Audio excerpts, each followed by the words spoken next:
Hemos convocado a un abogado constitucionalista para que nos explique si está o no esto marcado en la Constitución, hasta qué punto, cuáles son los límites, si hay o no diferencia con el estado de sitio. El doctor Franklin Gutiérrez nos acompaña esta mañana, siempre un placer. Doctor Gutiérrez, buenos días.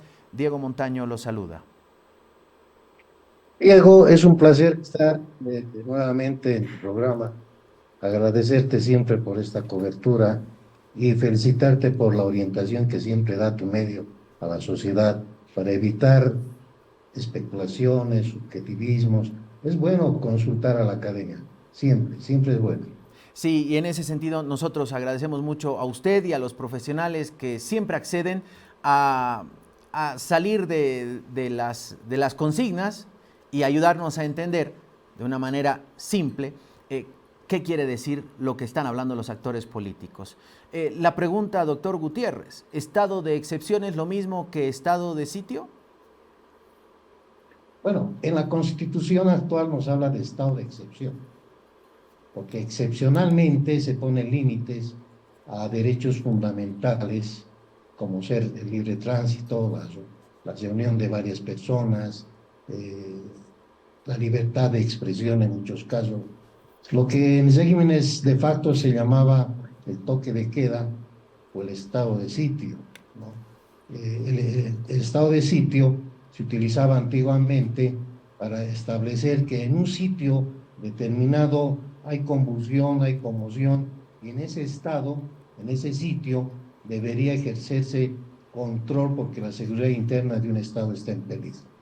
Y el toque de queda, precisamente, es decir, es más un toque de queda que quiere decir un timbrazo, un timbre de decir, bueno, todo se queda paralizado por orden del gobernante, ¿no? Es decir, el toque de queda, es decir, todos se quedan paralizados y quietos hasta que no dé la orden el gobierno, el gobernante, y por lo tanto acaban a vivir conforme a las reglas que va a dar por un determinado tiempo el gobernante. Entonces eso era el toque de queda. Muchos hacían jocosamente la burla, decían, donde te tocan te quedas, lógicamente, parece jocoso, pero es cierto, ¿no? O sea, nadie puede transitar así nomás. Te quedas en tu casa y no sales para nada. Entonces, eso era el toque de queda. El estado de sitio fue pronunciado después con regímenes de factos, en gobiernos civiles y militares, y hoy en día nuestra Constitución habla de estado de excepción. El estado de excepción, cuyo bien jurídico es evitar el peligro y la seguridad interna del Estado, o sea, precautelar. Cuando el Estado está en peligro, puede dictarse el estado de excepción, cuya atribución, de acuerdo a la Constitución, le da al órgano ejecutivo, quien presidente o presidenta que, reunido con todo su gabinete, determina tres aspectos principales. Hay amenaza externa, si hay amenaza externa, procede el estado de excepción. Si hay conmoción interna, procede el estado de excepción. Si hay desastres naturales, también. Entonces, en el caso actual en el que vivimos y con la preocupación que tienen ciertos habitantes en Santa Cruz, dicen, en La Paz existe conmoción interna que puede poner en peligro la seguridad interna del Estado. Por lo tanto, le piden al presidente y a su gabinete que dicte el estado de excepción. Pero la Constitución Política del Estado establece claramente en el artículo 137 al 140 los parámetros por los cuales debe regirse un estado de excepción. Es más, dice que el estado de excepción amerita un desarrollo normativo y dice el legislativo debe regular el estado de excepción.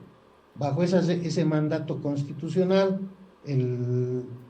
tenemos acá la norma, el 29 de octubre del 2020 se emite la ley 1341 que está vigente y que regula el estado de excepción y dice claramente cuando existe conmoción interna y aquella no se la puede controlar o cuando hayas rebasado los límites del control interno de la del órgano ejecutivo a través de la policía, puede de forma fundamentada, de forma motivada y de forma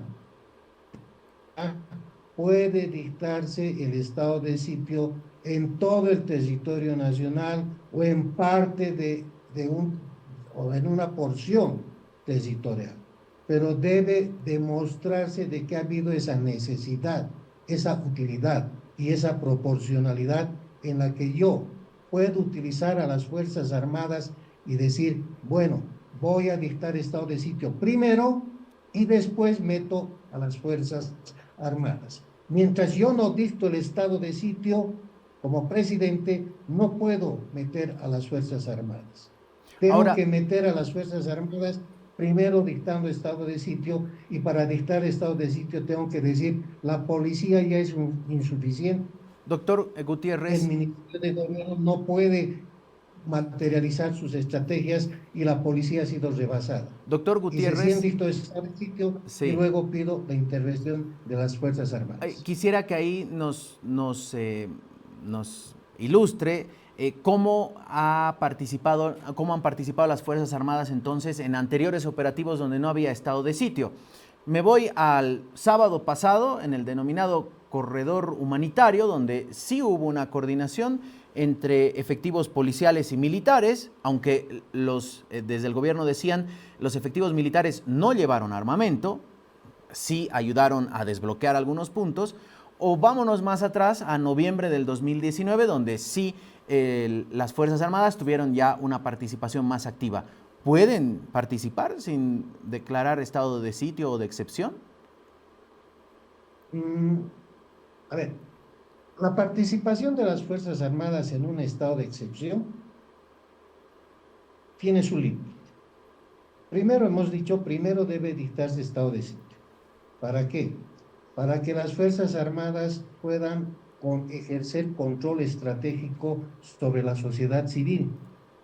Y acá participan solamente dos ministerios, el Ministerio de Gobierno y el Ministerio de Defensa, son quienes tienen la tutela del control interno del Estado, y ellos solamente deben dictar resoluciones ministeriales, y además ellos son los únicos ministros responsables de sus actos. Si se equivocan o hacen malas cosas, van a ser procesados. Entonces, resulta que estos dos ministerios son los que van a ejecutar en sí las estrategias de la policía y de las Fuerzas Armadas, aunque las Fuerzas Armadas se subordina en cierta manera a la estrategia de la policía. Ahora bien, ¿por qué participan las Fuerzas Armadas cuando no hay estado de sitio? ¿Hay alguna prohibición de que las Fuerzas Armadas no puedan participar cuando no hay estado de sitio? No la hay. No hay una prohibición. Pero sí, las Fuerzas Armadas no pueden utilizar armas letales. Las Fuerzas Armadas pueden tal vez coordinar con la policía para cuestiones, digamos, como el corredor humanitario que han dicho, ¿no? O sea, es decir, por ejemplo, la policía necesita mayor efectivo policial y militar para bajar la gasolina, por ejemplo, lo que ha pasado en el gobierno de Áñez. El convoy que bajó la cantidad de cisternas que precisamente salió de Sencata para llegar al colegio militar y poder distribuir la gasolina y el diésel. Los militares precautelaron aquello juntamente con la policía y bueno, y fueron procesados. Acuérdense, el juicio de Sencata y Sacaba, y precisamente uno de los ejes de ese juicio era porque habían participado militares en el convoy. Y fueron prácticamente, hoy ese juicio está archivado y no hay ninguna responsabilidad sobre ellos. Ya se tiene esa jurisprudencia, ojo. Y hay una jurisprudencia judicial que no responsabiliza cuando el militar puede participar en actos que así lo disponga el presidente con el gabinete. No hay acto delictivo, pero siempre y cuando no haya un rebasamiento, diríamos, o salgan de los límites y haya muertos, que los militares hayan usado armas, eso ya es otra cosa. pero pueden participar de forma proporcional. Acá el principio de proporcionalidad es un principio de suma importancia. Le pone límites al ejercicio militar. O sea, es decir, que los militares también no están para solamente cuidar las fronteras. Los militares también pueden estar atentos para cualquier tipo de conmoción interna o desastres naturales, ¿no? Los militares, por ejemplo, a través de defensa civil, pueden participar cuando existen desastres naturales, para ayudar a las personas, para utilizar los aviones, los helicópteros, pueden de forma estratégica participar, pero siempre con límites y bajo responsabilidad del ministro de Defensa y del ministro de Gobierno. No hay una prohibición. Bien. Por lo tanto, bajo ese principio de proporcionalidad, los militares pueden actuar.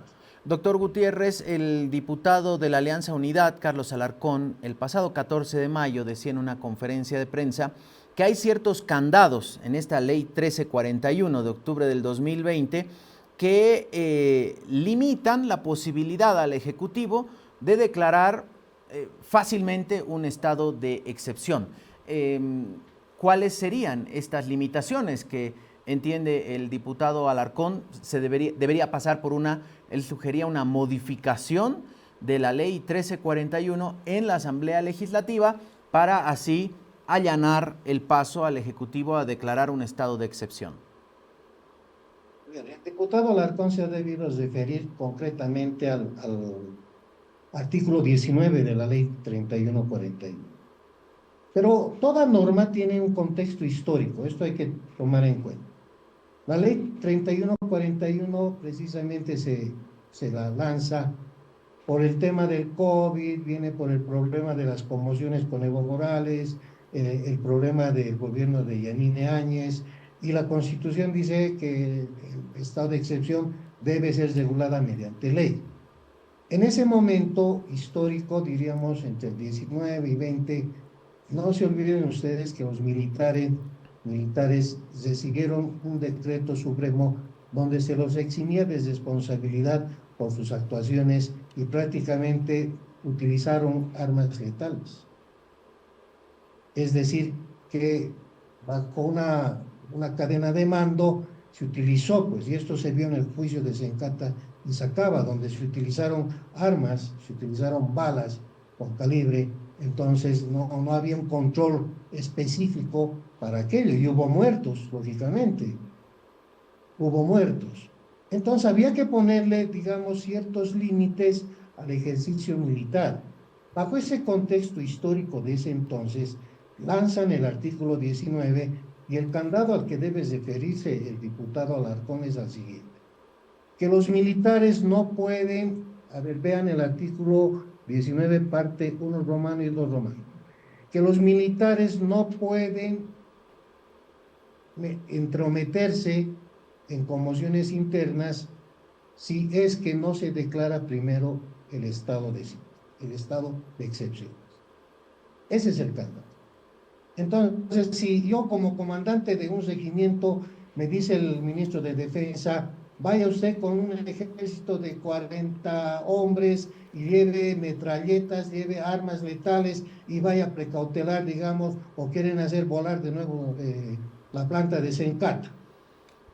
Los militares, ese comandante va a decir, no, el anterior ha sido procesado penalmente, yo no me voy a arriesgar, primero dicten estado de excepción, y lo va a presentar y le va a desobedecer con justa razón, porque está anteponiendo la ley, el artículo 19 de esta ley, está anteponiendo y va a decir, yo no voy a hacer caso. Por lo tanto, dicten primero estado de excepción, porque me están pidiendo que yo saque tanques, saque armamento, saque municiones, y no lo puedo hacer. ¿Por qué? Porque hay una ley que me dice que primero debe dictarse estado de excepción. Ese es el candado. Pero yo les digo, eso obedece a una realidad totalmente distinta del gobierno de Áñez y de los desastres que hubo con las convulsiones con Evo Morales. Entonces, eso obedecía a esa realidad. Hoy en día sucede algo parecido. Miren, hace rato ustedes mostraron un mapa de 6 departamentos ya con bloqueos. Ayer La Paz ha sido catastrófica, un enfrentamiento entre policías y civiles, donde se han enfrentado y ha habido heridos y hay un muerto. Esto se le está saliendo de control al gobierno. Y el gobierno, pero tiene un candado que yo veo que es principal. Y me refiero a esto, y lo digo académicamente. Primero, yo si soy presidente, quiero dictar estado de excepción, la norma me dice, y la Constitución, debo tener razones motivadas y bien fundamentadas. Tengo que reunir hechos y pruebas que me demuestren que esto está convirtiéndose en una conmoción interna incontrolable. Debo reunir evidencias y estadísticas de que la policía no tiene la capacidad para controlar una conmoción interna, que la cantidad de efectivos no me es suficiente, que los recursos que me da el Ministerio de Gobierno para gases, para otros, para estrategias de uso de insumos, no me abastecen. Me estoy saliendo de control.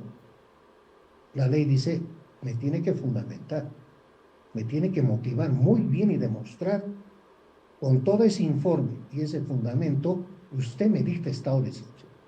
Y ese estado de excepción, con todo ese informe bien minucioso, demostrado con pruebas, yo tengo que pasar al legislativo. Y el legislativo en 3 días me va a aprobar o me va a desaprobar el estado de excepción. Si me va a desaprobar, pues me pueden meter en juicio de responsabilidades por la falta de capacidad y me los van a arrastrar al ministro de Gobierno, sobre todo, y al comandante de la policía. Entonces, vean ese candado que dice, no es dictar por dictar, o sea, no es toque de queda, donde te toques te quedas, y bueno, no es un estado de sitio que, como en los años de Facsi, le daba la gana al presidente dictar y se acabó, y con eso perseguía a los políticos, a los de la oposición, a dirigentes, los perseguían y los confinaban. No, ya no estamos en esas épocas.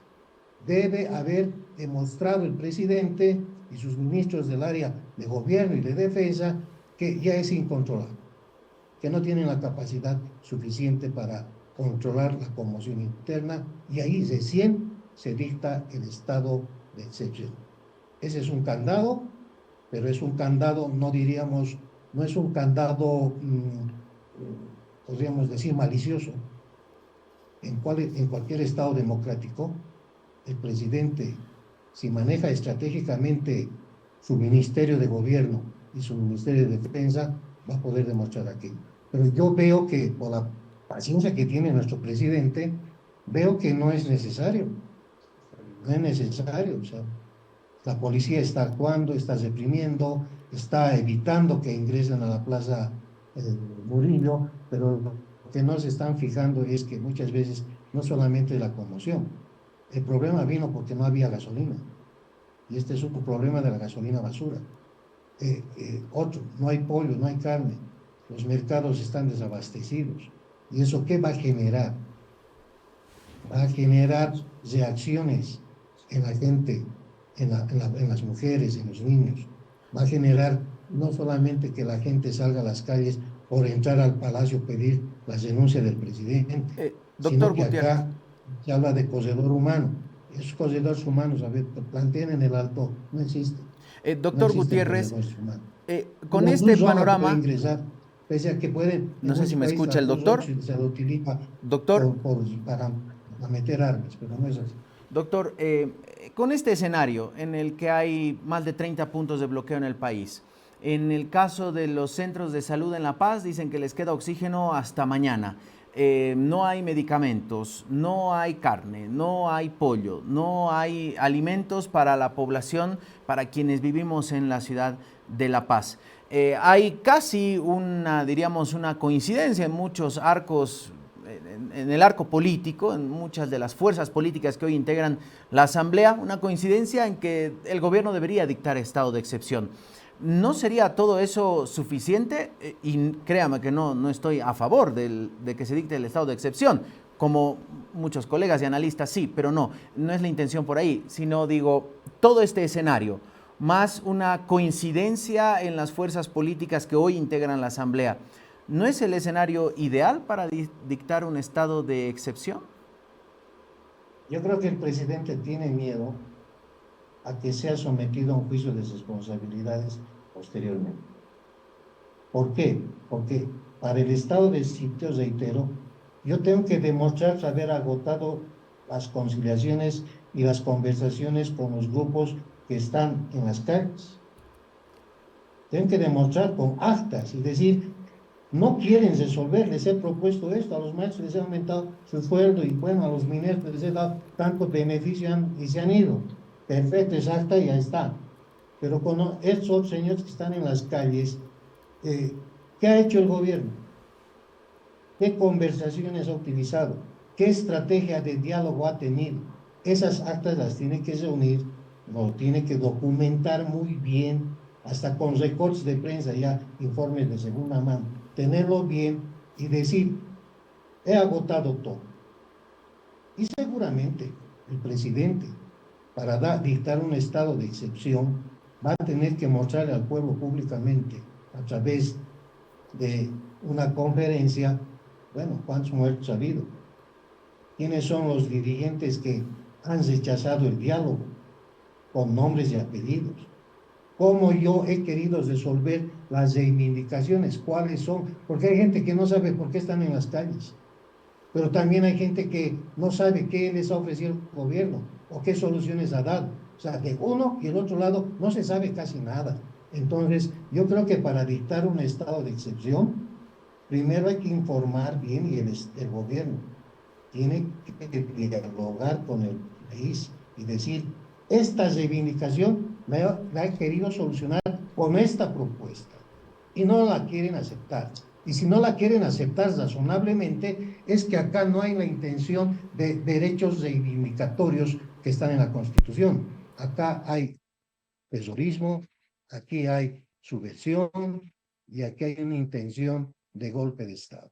Entonces, pero para llegar a esa conclusión, la Constitución y esta ley dice, debe haber un buen fundamento y demostrarse que aquello ha sido necesario el dictar un decreto supremo de estado de excepción y pasar eso al legislativo. Ese camino hay que pasar, no hay otra, no es dictar por dictar. Entonces, ¿en qué cancha está la pelotita del estado de excepción? Díganme ustedes. ¿Está en las calles? ¿Está en los dirigentes sindicales?